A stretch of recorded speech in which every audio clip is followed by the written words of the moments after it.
What is going on, YouTube? We are back with another video today, and this one will be about the dumbest motherfuckers. 3 dummies. These niggas are dumb.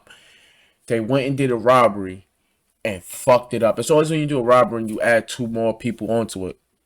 They gotta fuck up everything. You know what I'm saying? And I don't want to act like robberies are good. I don't want to promote robbing people. Not this hot. You feel me? Like, these niggas is dumb, bro. They always gotta fuck something up. And we about to watch the video. We about to look. But the first thing I need y'all to do is comment, like it, and subscribe. Because without that, you are not live. Why? Let's get right into it. You know what I'm trying to say? Like, niggas is just straight dumb, bro. I'm telling you, bro. Look at your man right here. He's looking at, what the fuck is this? Let's skip his stupid ass. You're almost 2 weeks in on us. Shut up. Alright. Shout out to the mob reporter. Somebody told me to stop cutting in the video so much, so I won't cut in. Stop talking like that before I slap your mama. Blah. Let's get right into this. Though. Like down, comment it, and subscribe after the video is done. You feel me? Watch this shit. Watch this shit. These things is dumb, bro. There is no such thing as a foolproof plan, especially in the underworld, where there's always some fool ready to ruin any plan. Take this, for example.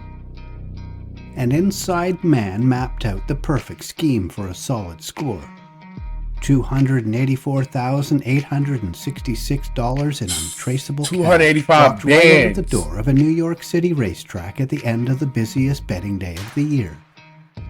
They look like pros, and they probably would have gotten away with it too, if only they didn't make a few If it wasn't for that mistakes. darn kid. The mob reporter here with the exclusive inside story of an ingenious gunpoint heist that proves a red line can usually be drawn between the best laid plan and its execution. Let me tell you about it. Let's tell us. Niggas are dumb. In the Gotham, and mischievous Alex came away well and is going out for the early lead. This was a good day for mischievous Alex, a 3-year-old colt who won the Gotham Stakes thoroughbred horse race at New York's Aqueduct Racetrack. The Gotham Stakes is the track's busiest, most lucrative betting day, popular as a prep race for the Kentucky Derby. The track took in $536,567 in betting money that evening, and 3 bandits made off with more than half of it. Let's break it down. First, meet the crew. Lafayette Morrison, known as Laff. He's the inside man, a trusted security guard at the racetrack, and the brain who conjured a masterful plan to rob his bosses blind. Lamel Miller, known as Mel, Morrison's childhood friend. He's the muscle and main gunman. And finally, Khalil Williams, known as Kaw, the driver, backup gunman, and gopher. Morrison knew everything about the place and how money was moved around the track, and he laid it all out for Miller. It went like this. Each night, 2 employees accompanied by a security guard walk around the track, emptying cash from inside self-serve betting machines, placing the bundles from each into a wheeled money bag. When they're done, they move it to the vault, where an armed guard watches it. There's only one way to get to the vault. The collectors go into a restricted area and cross a catwalk to a private elevator that only goes to the vault in the basement. Morrison knew the catwalk was the perfect place for a stick-em-up, a choke point away from the public and the armed guard at the vault, and it was where the money bag would be the fullest. Oh, and there's no security cameras there.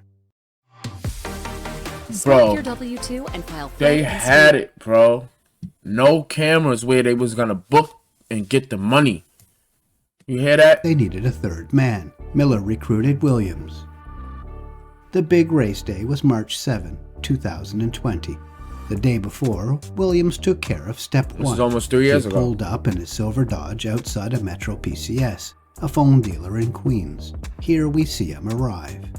Inside, he picked out 2 burner phones and an earpiece, registering them in a fake name and the address of a Chinese restaurant. Nowadays, there's so much cameras you can't do shit. Then Williams picked up a getaway car, an old black Mercedes.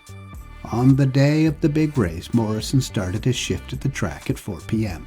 At 5:42, the starting bell rang for the final and biggest race of the day. That signaled the end of placing bets on the Gotham Stakes.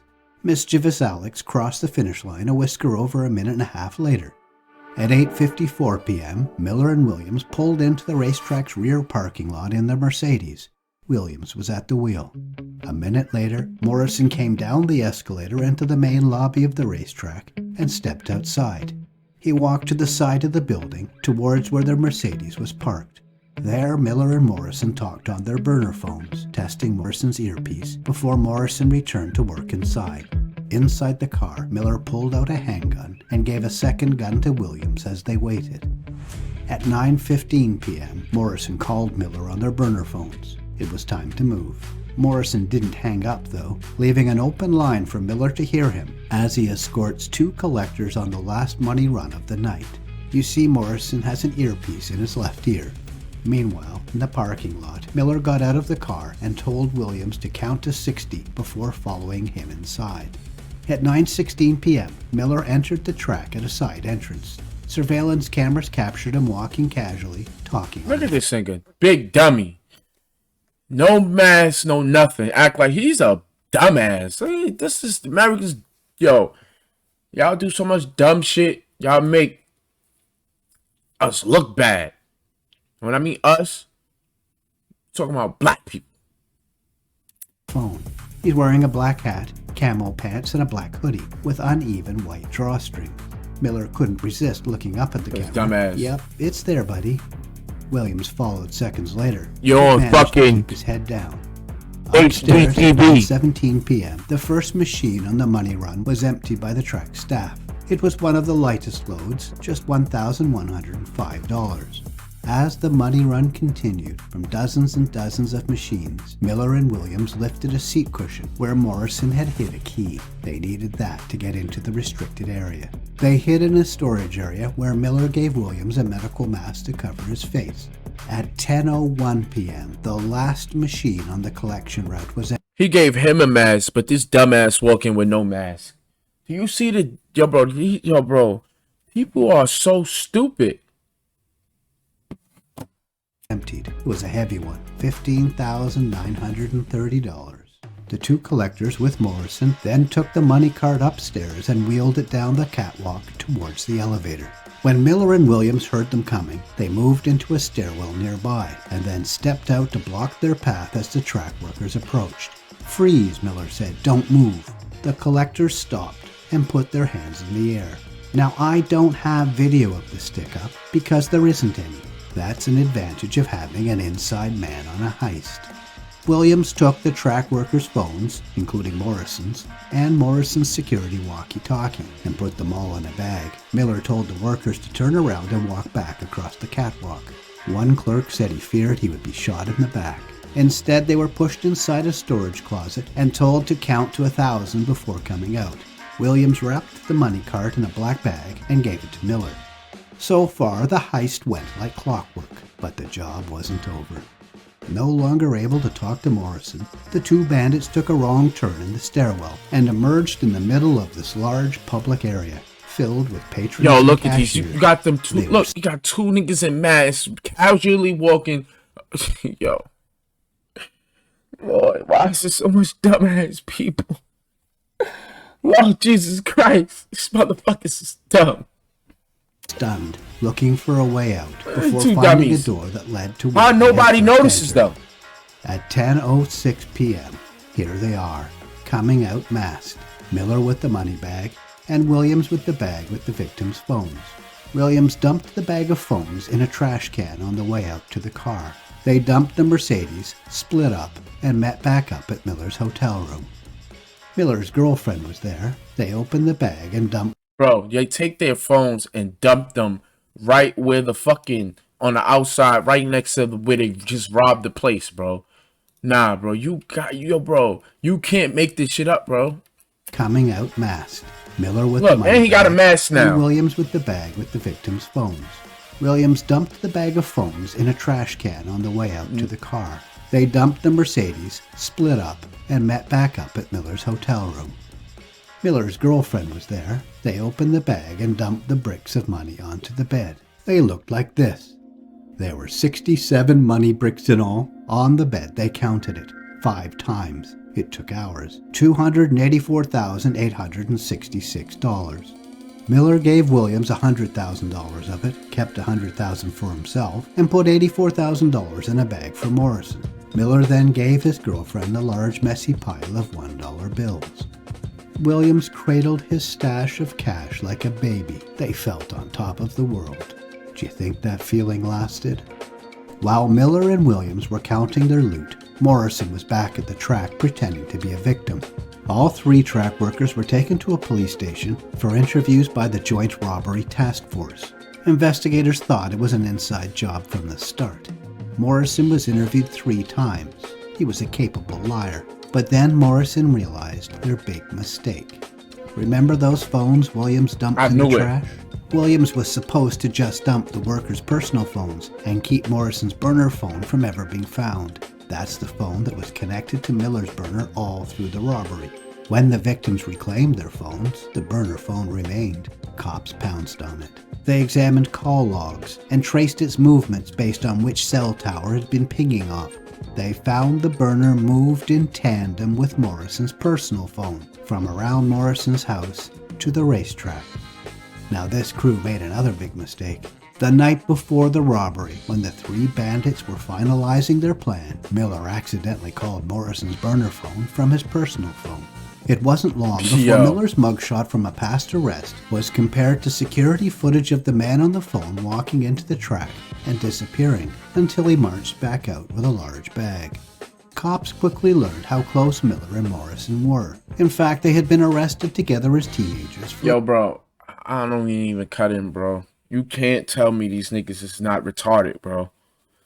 You using a burner phone, it would call your real phone, they call your friends on it? What the fuck was y'all watching? Movies before y'all did this shit? Y'all looked up how to rob? What the fuck is this? For a different robbery. Tracing calls from the second burner phone found Miller used his secret burner the day before the heist to call his ex-wife, to call his girlfriend, and to call his mother. Yo. Monzo.com makes scams great again. Yeah, they stupid. Yo, you can't make this shit up. Now, while police were digging that up, Miller was spending his loot. He texted a jeweler asking to see what Breitling watches he was selling. The jeweler sent him photos. Miller chose the iced out one. He bought himself a they old heads. They buying Breitlings. Accurate and an engagement ring. Lucky girl. Police found one more nail for his coffin. On Miller's phone was a video selfie. Shockingly, he's wearing the same hat and the same hoodie he wore to the heist, right down to the uneven white drawstring. Yeah, Miller and Morrison were both arrested on June 15, 2020. That's 14 weeks after their genius heist plan unraveled. The only unanswered question for the cops was, who was the third man? Williams, despite being the one who doomed them all by dumping the burner in the trash, was still unidentified. Williams gave Morrison and Miller $40,000, almost half his share of the loot, to keep his name out of it, and the pair didn't rat him out.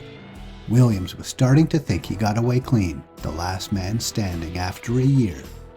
But investigators tracked the burner phones to the Metro PCS store, and video from New York's broad public surveillance system picked up Williams parking his Dodge when he went to buy them. Wow. On March 30th, 2021, Williams was arrested too.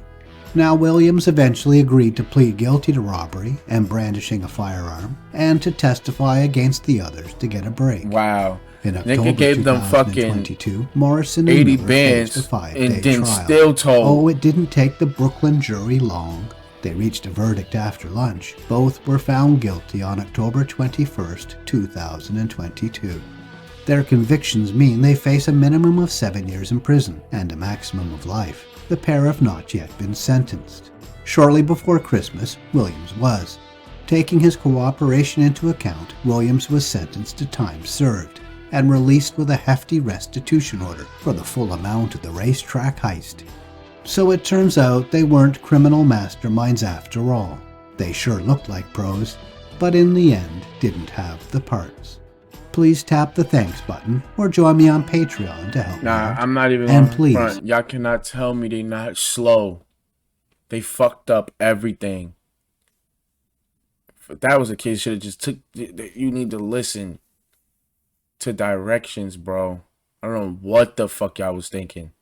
Then you paid them 40 bands a piece to not tell. As soon as you get locked up, you tell them both of them. You fucking bitch. Yeah, I never met the most dumbest niggas in my life, yo. Y'all tell me what y'all think, because this was well planned. Fucked up everything. 3 mistakes.